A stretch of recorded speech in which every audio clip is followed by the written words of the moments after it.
Medyo natatakot ako kasi huling taon na nag-aaral.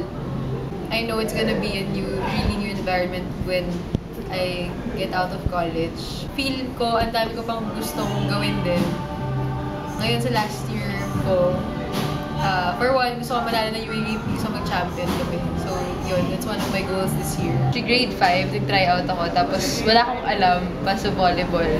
Nagustuhan ko kasi I saw the players, they were really good.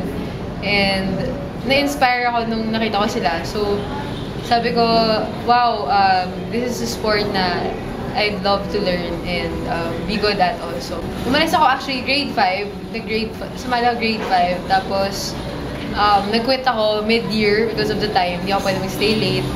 And then I went back ng grade 7 until ngayon. I think nagagawa naman siya kapag gusto mo yung ginagawa mo, important yun, na may heart ka for what you're doing. And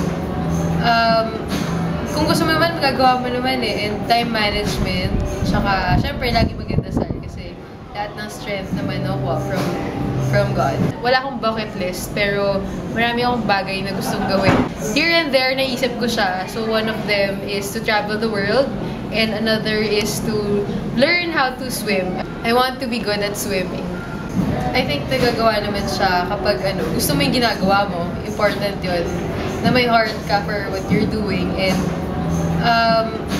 kung gusto mo naman, magagawa mo naman eh. And time management, tsaka syempre lagi magdasal kasi lahat ng strength naman nakuha from God. Hi everyone! I'm inviting you to watch our games. Support nyo naman yung Ateneo Volleyball. So, meron kaming Shakey's V-League this coming July 31 and our UAAP sa end November. So, sana manood kayo live kasi fun manood live, promise. And this year, we're really gunning for the championship. So, hope to see you there.